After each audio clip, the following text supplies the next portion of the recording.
If I told you that the Dow on March 23rd hit a low of 18,213, and we have had a 12,000-point rally since then, you would say what? I would say this is why people who are not only invested for the long term, but continually adding to their investments via 401ks or automated advisors, et cetera, have done themselves a huge favor. And people on the other side of that, debate, who think their job is to wake up every morning and make in or out decisions, have not done themselves a favor. And look, I'm 43 years old. I'm pretty sure I'm going to see Dow 100,000 one day. As outlandish as that sounds, that's just a few decades compounding at an average annual rate of 7%, which is what it's done since the beginning of time. So you have to orient your mentality in order to get the days like today. If your mentality is oriented toward trying to outsmart everybody all the time, you don't get to participate when the market does what it's just done. Yeah, Steph, it's remarkable. You know, you're at a loss for words a little bit when you think of that magnitude of within the greatest health crisis within the last 100 years, coupled with an economic crisis and everything else that's gone on with this, and you could have a 12,000-point rally from the low to top Dow 30,000. It's astounding.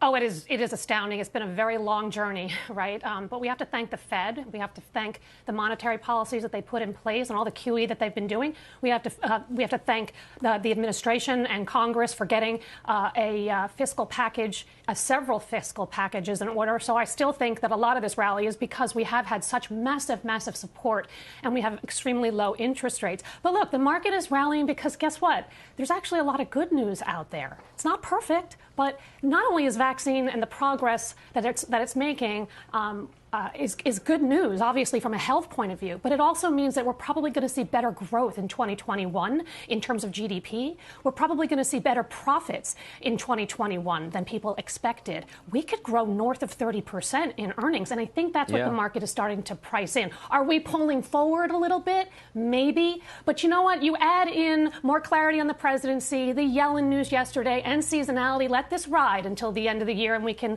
adjust in January and figure out where we go from there. All right, Farmer Jim, I come to you. It's really playing off of where Stephanie was just taking us.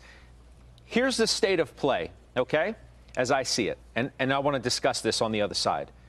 President Biden, Republican Senate, no big tax hikes, stimulus, vaccine, no trade war or tariffs, a big jump in CapEx because of better corporate visibility, a big snapback in earnings, plus Yellen and Powell equals the perfect scenario for stocks, does it not? Wow, Scott, you just got me really excited. I mean, that's like Christmas comes early. I think the question that comes from that is, have we already anticipated that in the market? And I'm going to say no. This is very much in keeping with what Josh was saying, but I want to put it in the context of the rally that has started to broaden. And let's just take one aspect of that, which is small caps, because we are saying, hey, look, small caps have had the best month ever. So the question is, does that anticipate? Has that brought forward those gains?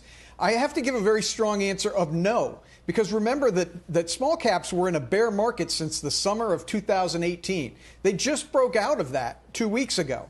And the point that I'm driving at is, we talked about small caps yesterday and we talked about specific stocks. Maybe somebody is listening to the litany of good news that you just put out there and saying, hey, this is as good as it gets. I'm going to take profits. I don't think that's the right move. I don't think trying to time these markets is the right move. It's so funny. I think you've got to be prepared for a multi-year gain.